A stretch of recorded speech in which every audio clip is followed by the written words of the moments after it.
Napakagandang pangako ng Diyos, ating tinalakay nung nakaraan. Nagsimula lang tayo doon sa Isaiah 63:9, yung personal na naman ng Diyos sa lahat ng paghihirap na nakikita niya na pinagdadaanan ng mga tao. Oo, nahihirapan siya. Kaya dahil sa nahihirapan siya, natalakay na natin na talagang alisin niya mga nagpapahirap sa tao.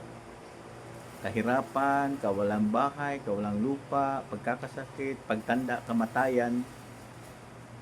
Alisin talaga ng Diyos yan. Ano uli? Dahil nahirapan siya pag nakikita tayong nahihirapan. Dahil gaya na sinabi ni Jesus sa 1:3-16, mahal ng Diyos ang sangkatauhan, lahat ng tao.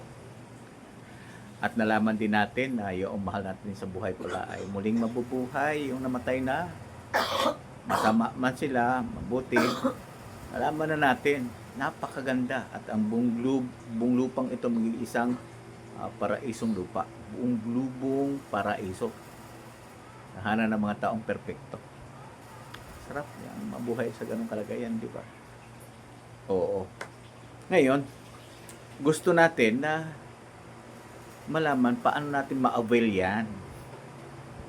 Kapag may isang tao nga nangako sa'yo na nangako na bibigyan ng bahay at lupa, libre yun, at may trabaho pa, malaki ang sahod. Basta pumunta lang, may mga requirements. Ba? Alamin mo talaga yung requirements. Siyempre, pag gusto natin yun. Alamin mo talaga, ano ba yung requirements na yun? Ganon din dito. Gaya ng binanggit na tinitiyak ng Biblia sa Awit 37:29 na ang mga matuwid ang magmamay-ari ng lupa at titira sila roon magpakailanman. O doon sa lupa, titira ang mga taong matuwid para maging matuwid sa harap ng Diyos. No? Para ma-avail natin ang magandang pangako niya. No? At masumpungan tayo ng mga taong matuwid, masunurin sa Diyos. Ano yung kahilingan? Well, wala nang iba tayong mapapanaligan na nasalita, kundi mismo ang anak ng Diyos na kilalang kilala ang kanyang ama sa langit. No, bago siya isunugo sa lupa, billion years na siyang kasama ang kanyang ama. Matalakay natin sa inaharap yan. Pero dito, si Jesus mismo nito, ang setting dito sa John 17:1-3, ang setting dito, si Jesus dito ay kinagabihan, dinakip, kinabukasan natulan at pinatay.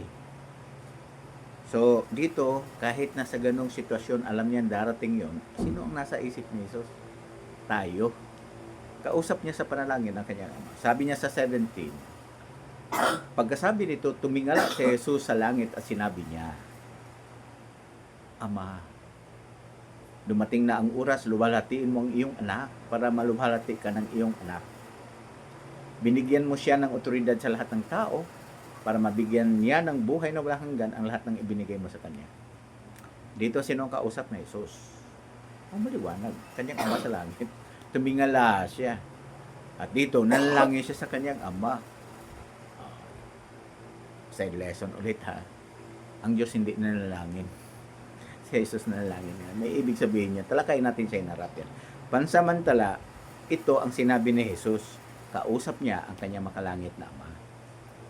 At dito sa 3, nasa isip niya tayo. Kabila ng nakaambang hirap, pagdurusa at napakasakit na kamatayan, unti-unting kamatayan, tayong nasa isip niya. Ano sinabi niya sa 3? Sinabi niya, para magkaroon sila ng buhay na walang hanggan. O, linawin natin, sino yung para magkaroon sila? Sino sila dito?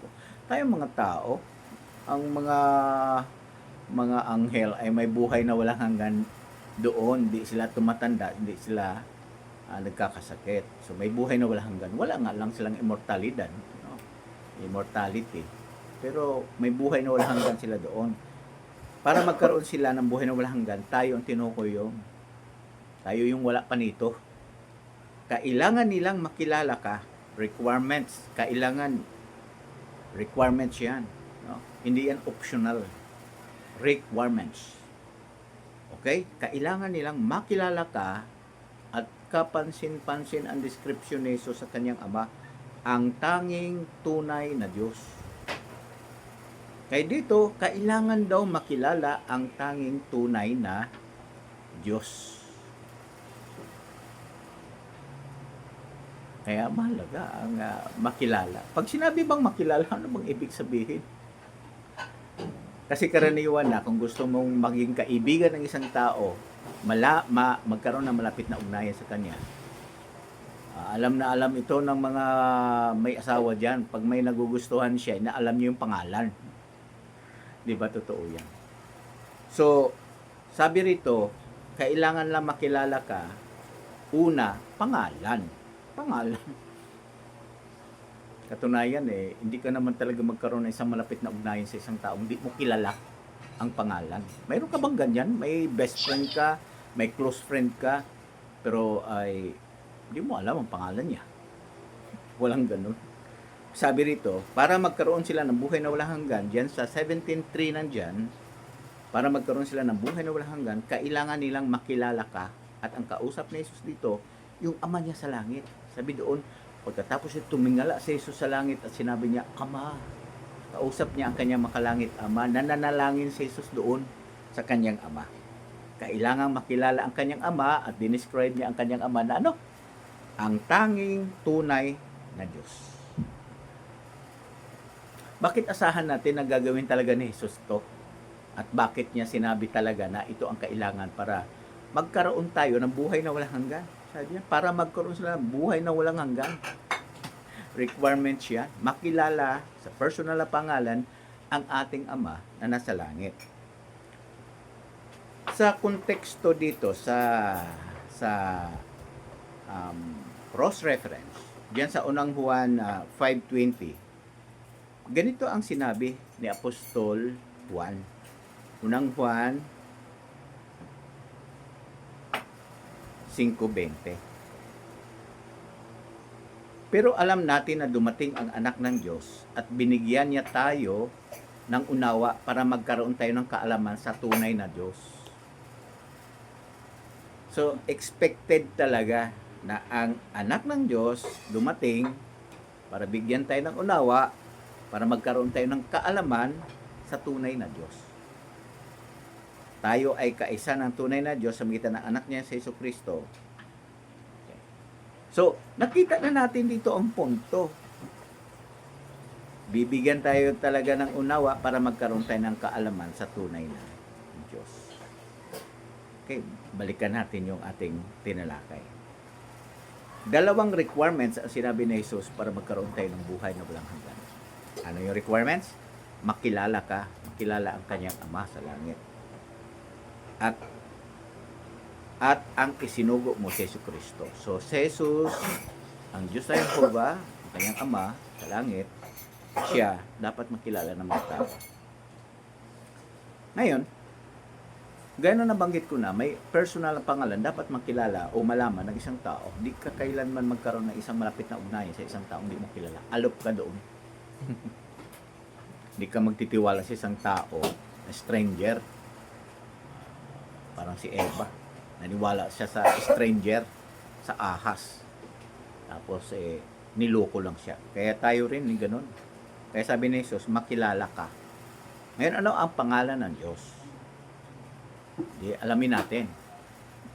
Kasama sa pag-address doon sa panalangin natin, sinabi ni Jesus sa Matthew 6:9 and 10. Kung titingnan natin ang tekstong yan, sa Matthew 6:9 and 10.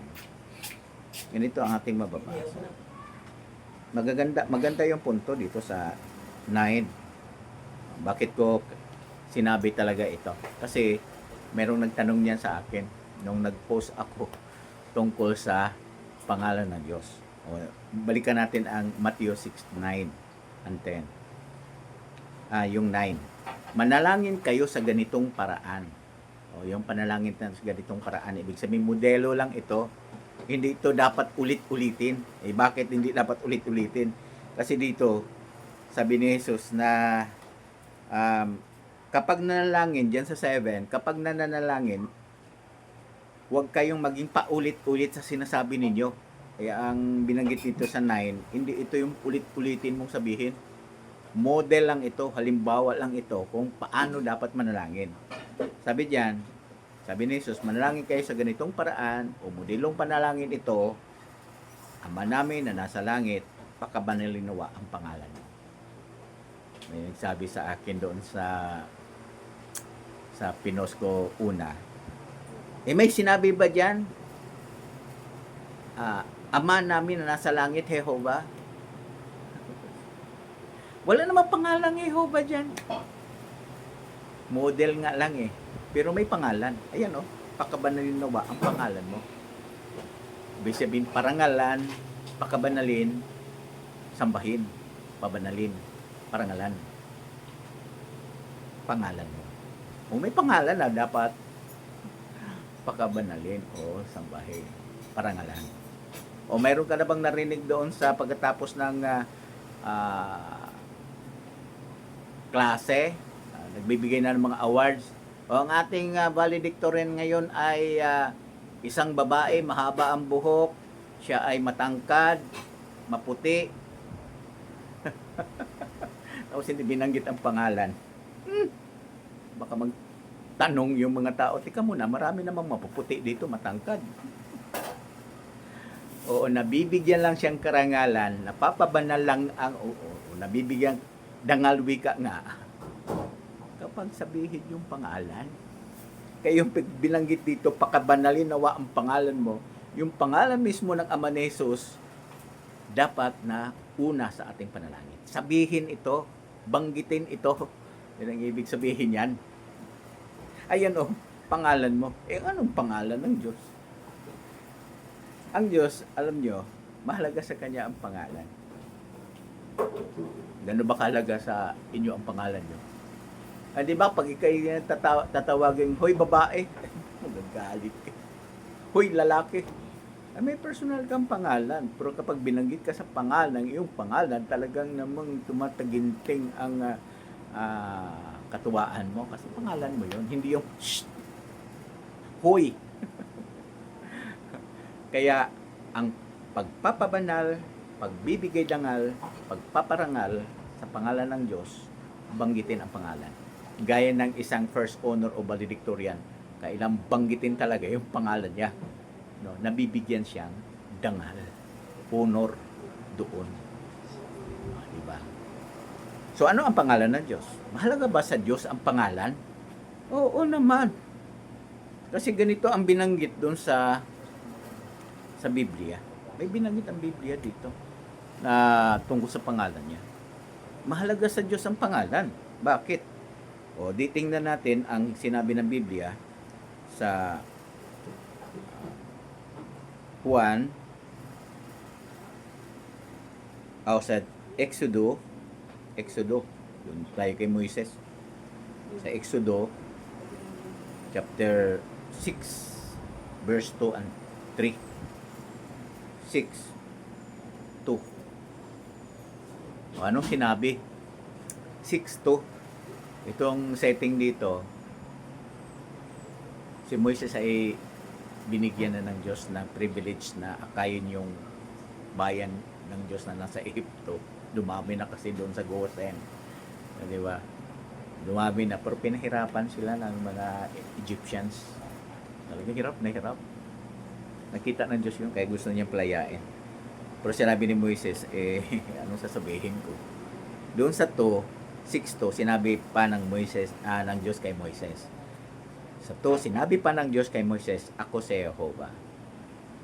Kaya, nagpakilala siya si Jehovah. Sa 3, at nagpakita ako noon kina Abraham, Isaac, ako bilang Diyos na makapangyarihan sa lahat. Hindi naman literal na nagpakita talaga siya. May anghel siyang isinugo para ipakilala ang Diyos na Jehovah. Kasi hindi pwedeng mabuhay ang tao pag nakita ang Diyos. Napakaluwalhati noon. Mamamatay, sabi ng Bible.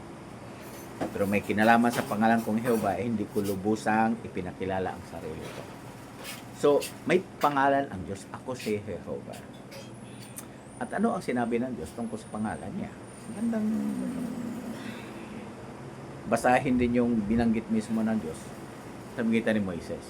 Ito ang sinabi niya sa Exodus 3:15. Tingnan natin sa 15. Kasi gaya na sinabi ni Jesus, mahalaga daw makilala ang kanyang Ama, ang tanging tunay na Diyos. Oo, na dapat lang sambahin, siyempre pa, si Jesus nga, nanalangin doon. Okay, ganito ang sinabi.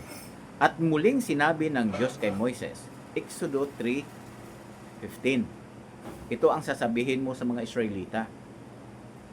Isinugo ako sa inyo ni Jehovah na Diyos ng inyong mga ninuno, ang Diyos ni Abraham, ang Diyos ni Isaac, ang Diyos ni Jacob. Kasunod, pansinin niyo ang kasunod na sinabi ng Diyos mismo kay Moises, siyempre pasmitan ng kanyang anghel. Ito ang pangalan ko magpakailanman.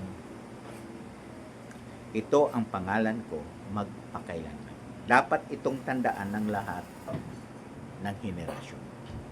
O sinabi dyan, dapat itong tandaan ng lahat ng henerasyon, yung pangalan niya na mananatili magpakailanman. So, gusto talaga ng Diyos malaman hanggang sa henerasyon natin. Malaman natin na ang pangalan niya, Jehovah. Ayan. So, sa bagay na yan, napakagandang tandaan na gusto ng Diyos makilala natin siya. Kasi kapag tayo'y makilala natin ang Diyos, ano ang nagagawa nito?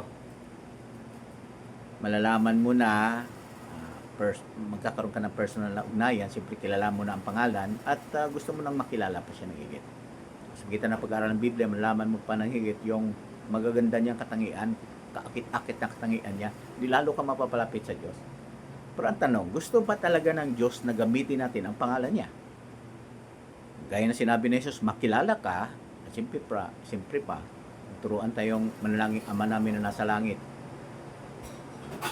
Pakabanalin, nawa ang pangalan mo, pangalan ng Diyos na Jehovah, pakabanalin, banggitin ito sa pangalan. Gusto ba talaga niyang gamitin ito o gamitin ito ng mga tao? Di basahin natin ang Roma chapter 10:13. Tingnan natin sa 10:13. 10:13 na Roma. Diyan sa 10:13 ng Roma, ganito ang sinabi ng Biblia. Dahil ang bawat isa na tumatawag sa pangalan ni Jehovah ay maliligtas. Napansin niyo salitang tumatawag? Ibig sabihin, gamitin talaga natin. Kapag tayo'y manalangin, sabihin natin, tawagin natin sa pangalan. Sabi niyo, Ama namin sa langit, pakabanalin mo ang pangalan mo. Ibig sabihin, banggitin yung pangalan niya, bigyang dangal ang pangalan na yun, Jehovah. Na-explain ko na rin yan. Di mo mabibigyan dangal ang isang tao kung ilarawan mo lang. Ganon din sa Diyos. So, banggitin ang pangalan, sabi diyan, bawat isa na tumatawag sa pangalan ni Jehovah ay maliligtas. Hindi si Jesus yan, kasi ang sinabi ito ni Pablo sa Roma, quoted niya lang yan sa Joel 2:32. Sabi doon, ang bawat isa na tumatawag sa pangalang Jehovah ay maliligtas. Ay si Jehovah ang tinukoy dito. Quoted lang yan ni Apostol Pablo. Kaya mahalagang gamitin ang pangalan ng Diyos.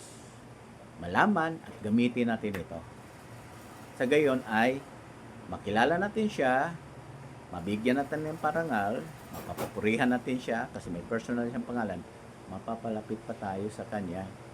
Dahil kailanman, hindi tayo nagtitiwala, alop tayo sa mga stranger, maraming scammer ngayon, maraming manluloko ngayon, mandaraya ngayon.